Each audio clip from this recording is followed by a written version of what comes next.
ಎಲ್ಲರಿಗೂ ನಮಸ್ಕಾರ. ಮನುಜ ಹೇಮಂತ್ ಯೂಟ್ಯೂಬ್ ಚಾನಲ್ಗೆ ಸ್ವಾಗತ. ಇದು ಹೊಸಬಾಳಿಗೆ ನೀ ಜೊತೆಯಾದೆ ಕಥೆಯ ಮುಂದುವರೆದ ಭಾಗ. ಕಥೆನ ಶುರು ಮಾಡೋದಕ್ಕಿಂತ ಮುಂಚೆ ಇನ್ನು ಯಾರೆಲ್ಲ ನನ್ನ ಚಾನಲ್ಗೆ ಸಬ್ಸ್ಕ್ರೈಬ್ ಆಗಿಲ್ವೋ ಅವರು ಈಗಲೇ ಚಾನಲ್ನ ಸಬ್ಸ್ಕ್ರೈಬ್ ಮಾಡ್ಕೊಳ್ಳಿ. ಹೊಸಬಾಳಿಗೆ ನೀ ಜೊತೆಯಾದೆ ಕಥೆಯ ಇಂದಿನ ಸಂಚಿಕೆಯಲ್ಲಿ ಮಹಂತ್ ಮತ್ತು ಆದ್ಯ ಇಬ್ಬರ ಕುಟುಂಬಗಳ ಬಗ್ಗೆ, ಆ ಕುಟುಂಬಗಳ ನಡುವಿನ ಸ್ನೇಹದ ಬಗ್ಗೆ ತಿಳಿದುಕೊಂಡ್ವಿ. ಹಾಗೆಯೇ ಮಹಂತ್ ಮತ್ತು ಆದ್ಯರ ನಿಶ್ಚಿತಾರ್ಥ ಗೊತ್ತಾದ ನಂತರ ಜಗನ್ನಾಥರಿಗೆ ಹೃದಯಾಘಾತವಾಗಿತ್ತು. ಮುಂಜಾನೆಯ ಜಾಗಿಂಗ್ ಮುಗಿಸಿ ಮನೆಯ ಬಳಿ ಬಂದ ಮಹಂತ್ ತನ್ನ ತಂದೆ ಕೆಳಗೆ ಬೀಳದಂತೆ ಹಿಡಿದುಕೊಂಡಿದ್ದ. ಅಮ್ಮ ಅಮ್ಮ ಎಂಬ ಮಹಂತ್ನ ಕೂಗಿಗೆ ಮನೆಯಿಂದ ಹೊರಬಂದ ಕಾವೇರಿ ಪತಿಯ ಸ್ಥಿತಿ ನೋಡಿ ಕಣ್ಣೀರಿಡಲು ಶುರು ಮಾಡಿಬಿಟ್ಟರು.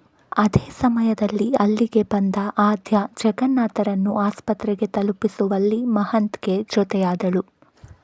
ತಾನೂ ಸಹ ಅವರ ಜೊತೆ ಆಸ್ಪತ್ರೆಗೆ ಬರುವುದಾಗಿ ಹೇಳಿದ ಕಾವೇರಿಗೆ, ಬೇಡ ಅಮ್ಮ, ಅಪ್ಪನಿಗೆ ಏನೂ ಆಗಲ್ಲ, ನಾನು ಮತ್ತು ಆದ್ಯ ಎಲ್ಲ ನೋಡ್ಕೋತೀವಿ, ನೀನು ಮನೆಯಲ್ಲೇ ಇರು, ನಾವು ಆದಷ್ಟು ಬೇಗ ವಾಪಸ್ಸು ಬರ್ತೀವಿ ಎಂದು ಸಾಂತ್ವನ ಹೇಳಿ ಆದಷ್ಟು ಬೇಗ ಆಸ್ಪತ್ರೆಯ ದಾರಿ ಹಿಡಿದಿದ್ದ ಮಹಂತ್. ವಿಷಯ ತಿಳಿದ ಕೂಡಲೇ ದಿವಾಕರ್ ರಾಯ್ ಸಹ ಮಹಂತ್ನ ಮನೆ ತಲುಪಿ ಕಾವೇರಿಗೆ ಸಮಾಧಾನ ಮಾಡಿದ್ದ.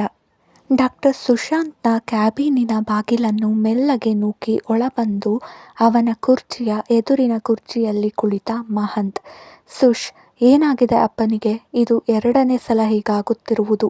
ಅವರು ಆರೋಗ್ಯವಾಗಿದ್ದಾರೆ ಅಂತ ನಾವು ಅಂದುಕೊಂಡಿದ್ವಿ. ಆದರೆ ಕಡೆ ಬಾರಿ ನೀನು ಹೇಳಿದಂತೆ ನಾವು ಅವರಿಗೆ ಶಾಕ್ ಆಗೋ ಅಂತಹ ಯಾವ ವಿಷಯನೂ ಹೇಳಿಲ್ಲ. ಆದರೂ ಯಾಕೆ ಹೀಗೆ?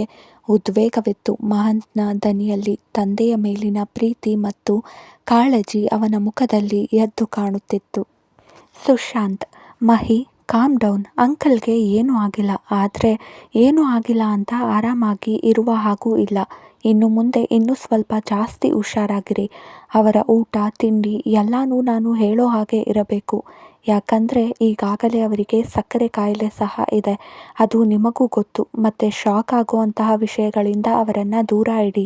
ಅಂಥ ವಿಷಯಗಳನ್ನು ಅವರಿಗೆ ಹೇಳದೇ ಇರೋದು ಒಳ್ಳೆಯದು. ಇದನ್ನು ಮತ್ತೆ ಹೇಳ್ತಿದ್ದೀನಿ, ನೆನಪಿಟ್ಕೋ. ಇನ್ನೊಂದು 2 ಗಂಟೆ ಅಬ್ಸರ್ವೇಷನ್ನಲ್ಲಿ ಇರ್ತಾರೆ. ಆಮೇಲೆ ವಾರ್ಡ್ಗೆ ಶಿಫ್ಟ್ ಮಾಡ್ತೀವಿ.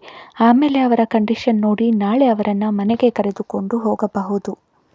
ಮಹಂತ್ ಆದರೆ ಎಂದಾಗ, ನಾನು ಹೇಳಿದ್ದೀನಲ್ಲ ಮಹಿ, ಅವರಿಗೇನು ಆಗಲ್ಲ, ಸರಿ ಆಗ್ತಾರೆ, ನೀನೇನು ಯೋಚನೆ ಮಾಡಬೇಡ ಎಂದು ತನ್ನ ಮೊಬೈಲ್ ಕಡೆಗೊಮ್ಮೆ ದೃಷ್ಟಿ ಹರಿಸಿದ ಸುಶಾಂತ್. ಓ ಮಹಿ, ಕಾವೇರಿ ಆಂಟಿ 6 ಬಾರಿ ಕರೆ ಮಾಡಿದ್ದಾರೆ, ನಿನ್ನ ಮೊಬೈಲಲ್ಲಿ ಎಂದ. ಅದು ಬರೋ ಗಡಿಬಿಡಿಯಲ್ಲಿ ಮನೇಲೇ ಬಿಟ್ಟು ಬಂದೆ ಎಂದ ಮಹಂತ್ನ ದನಿ ಸ್ವಲ್ಪ ಸಮಾಧಾನವಾದಂತೆ ಕೇಳಿತು ಸುಶಾಂತ್ನಿಗೆ. ಸರಿ, ಆಂಟಿಗೆ ನಾನೇ ಕರೆ ಮಾಡ್ತೀನಿ ಇರು ಎಂದು ಕಾವೇರಿಯ ನಂಬರ್ ಡಯಲ್ ಮಾಡಿದ ಸುಶಾಂತ್. ಕೆಲವೇ ಸೆಕೆಂಡ್ಗಳಲ್ಲಿ ಮೊಬೈಲ್ ಫೋನನ್ನು ಪುನಃ ತನ್ನ ಟೇಬಲ್ನ ಮೇಲಿರಿಸಿ, ಬಿಸಿ ಬರ್ತಿದೆ ಕಣೋ, ಪಾಪ ಎಷ್ಟು ಗಾಬರಿಯಾಗಿದ್ದಾರೋ ಏನೋ ಎಂದ. ಬಹುಶಃ ಆದ್ಯ ಅಮ್ಮನ ಜೊತೆ ಮಾತನಾಡುತ್ತಿರಬಹುದು. ಅಮ್ಮ ತುಂಬ ಗಾಬರಿಯಾಗಿರ್ತಾರೆ. ಆಸ್ಪತ್ರೆಗೆ ನಾನು ಬರ್ತೀನಿ ಅಂತ ಹಠ ಹಿಡಿದಿದ್ದರು. ಆದರೆ ನಾನು ಆದ್ಯ ಅವರನ್ನು ಸಮಾಧಾನ ಮಾಡಿ ಮನೆಯಲ್ಲೇ ಬಿಟ್ಟು ಬಂದ್ವಿ.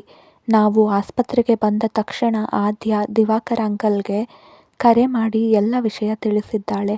ಅವರು ಈಗಾಗಲೇ ನಮ್ಮ ಮನೆಗೆ ಹೋಗಿ ಅಮ್ಮನಿಗೆ ಸಮಾಧಾನ ಮಾಡ್ತಿರ್ತಾರೆ. ಸುಶ್, ನಿಜವಾಗ್ಲೂ ಅಪ್ಪನಿಗೆ ಏನೂ ಆಗಿಲ್ಲ ಅಲ್ವಾ? ಮಹಂತ್ನ ಮುಖ ಮತ್ತೆ ಆತಂಕಕ್ಕೆ ತಿರುಗುತ್ತಿತ್ತು. ಮಹಿ, ನಾನು ಡಾಕ್ಟರ್ ಆಗೋ ಮುಂಚೆ ನಿನ್ನ ಸ್ನೇಹಿತ. ಒಬ್ಬ ಸ್ನೇಹಿತ ಆಗಿ ಅಥವಾ ಒಬ್ಬ ಡಾಕ್ಟರ್ ಆಗಿ ನಿನ್ನ ಬಳಿ ಮುಚ್ಚಿಡುವಂತಹ ಯಾವುದೇ ವಿಷಯ ಇಲ್ಲ. ನಿಜವಾಗ್ಲೂ ಅಂಕಲ್ ಸರಿ ಹೋಗ್ತಾರೆ. ಆದರೆ ಅವರಿಗೆ ಇನ್ನೊಮ್ಮೆ ಹೀಗೆ ಆಗದೇ ಇರೋ ಥರ ನೀವು ನೋಡ್ಕೋಬೇಕು. 3ನೇ ಸಲ ಏನಾದರೂ ಹೃದಯಾಘಾತ ಆದರೆ ಆಗ ಅವರ ಸ್ಥಿತಿ ಹೇಳೋಕೆ ಸ್ವಲ್ಪ ಕಷ್ಟ ಆಗುತ್ತೆ. ಅದಕ್ಕಾಗಿ ಹುಷಾರಾಗಿರಿ ಅಷ್ಟೇ. ವಾರ್ಡ್ಗೆ ಶಿಫ್ಟ್ ಆದ ನಂತರ ನೀವು ಅಂಕಲ್ನ ಹೋಗಿ ನೋಡಬಹುದು. ಸದ್ಯಕ್ಕೆ ಯೋಚಿಸುವ ಅಗತ್ಯ ಇಲ್ಲ ಎಂದ ಸುಶಾಂತ್. ಸರಿ. ಮಹಂತ್ನಿಂದ ಬಂದ ಪ್ರತಿಕ್ರಿಯೆ ಇಷ್ಟೇ. ಅವನ ಮನಸ್ಸನ್ನು ಅರಿತ ಸುಶಾಂತ್ ವಿಷಯ ಬದಲಾಯಿಸಲು ಬೇರೆ ಮಾತಿಗಿಳಿದ. ಹೌದು ಮಹಿ, ನಿನ್ನ ಮತ್ತೆ ಆದ್ಯ ಮದುವೆ ಯಾವಾಗ ಎಂದು ಕೇಳಿದವನಿಗೆ, ಮೊದಲು ಅಪ್ಪ ಹುಷಾರಾಗಬೇಕು ಕಣೋ, ಆಮೇಲೆ ನೋಡೋಣ. ಮಹಂತ್ನ ಮುಖದಲ್ಲಿ ಯಾವುದೇ ಉತ್ಸಾಹ ಕಾಣಲಿಲ್ಲ. ಹಾಗಾಗಿ ಅವನಿಗೆ ಸ್ವಲ್ಪ ಸಮಯ ಕೊಡಬೇಕೆಂದು ಸುಶಾಂತ್ನಿಗೆ ಅನ್ನಿಸಿತು. ಸರಿ ಮಹಿ, ನನಗೆ ಬೇರೆ ಪೇಷಂಟ್ಸ್ ಕಾಯ್ತಾ ಇರ್ತಾರೆ.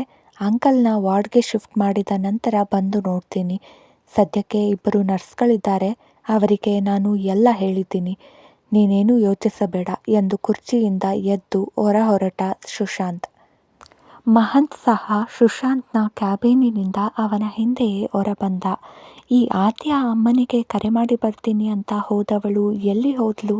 ಇನ್ನೂ ಬರಲಿಲ್ಲವಲ್ಲ, ನಾನೇ ನೋಡಿ ಬರೋಣ ಎಂದು ಅವಳನ್ನು ಹುಡುಕುತ್ತಾ ಹೊರಟ ಮಹಂತ್. ನೋಡೋಕೆ ತುಂಬ ದೊಡ್ಡ ಮನೆ ಥರ ಇದೆ. ಈ ಮನೆಯಲ್ಲಿ ನನಗೆ ಕೆಲಸ ಸಿಕ್ಕೇ ಸಿಗತ್ತೆ. ಕೇಳಿ ನೋಡೋಣ, ಒಂದು ಪ್ರಯತ್ನ ಮಾಡೇ ಬಿಡೋಣ. ತನ್ನಷ್ಟಕ್ಕೆ ತಾನು ಹೇಳಿಕೊಳ್ಳುತ್ತಾ ಆ ದೊಡ್ಡ ಮನೆಯ ಗೇಟ್ ತೆರೆದು ಒಳ ಹೊಕ್ಕಳು ಸುಗುಣ. ಎಷ್ಟು ಉತ್ಸಾಹದಿಂದ ಮನೆಯ ಒಳ ಹೋಗಿದ್ದಳೋ ಅಷ್ಟೇ ನಿರಾಶೆಯ ಭಾವ ಹೊತ್ತು ಹೊರಬಂದಳು.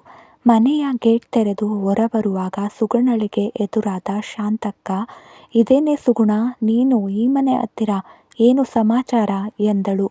ಏನಿಲ್ಲ ಶಾಂತಕ್ಕ, ನಿನ್ನಂಗೆ ನಾನು ಮನೆ ಕೆಲಸ ಮಾಡ್ತೀನಿ ಅಲ್ವಾ, ಈ ಮನೆಯಲ್ಲಿ ಏನಾದರೂ ಕೆಲಸ ಸಿಗುತ್ತಾ ಅಂತ ಬಂದೆ ಎಂದಳು ನಿರಾಸಾ ಸ್ವರದಲ್ಲಿ ಸುಗುಣ.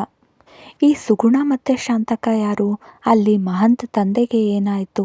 ಮಹಂತ್ ಮತ್ತೆ ಆದ್ಯ ಮದುವೆ ನಡೆಯುತ್ತಾ ಇಲ್ವಾ? ಇದನ್ನೆಲ್ಲ ನೋಡಬೇಕು ಅಂದರೆ ಮುಂದಿನ ಸಂಚಿಕೆಗೋಸ್ಕರ ಕಾಯಲೇಬೇಕು. ಅದಕ್ಕೂ ಮೊದಲು ನನ್ನ ಚಾನಲ್ನ ಸಬ್ಸ್ಕ್ರೈಬ್ ಮಾಡ್ಕೊಳ್ಳಿ. ಹೊಸ ಬಾಳಿಗೆ ನೀ ಜೊತೆಯಾದೆ ಕಥೆಯನ್ನು ನನ್ನದೇ ಧ್ವನಿಯಲ್ಲಿ ಕೇಳಿ ಆನಂದಿಸಿ. Thank you. ಸಿಗೋಣ ಆದಷ್ಟು ಬೇಗ ಮುಂದಿನ ಭಾಗದಲ್ಲಿ.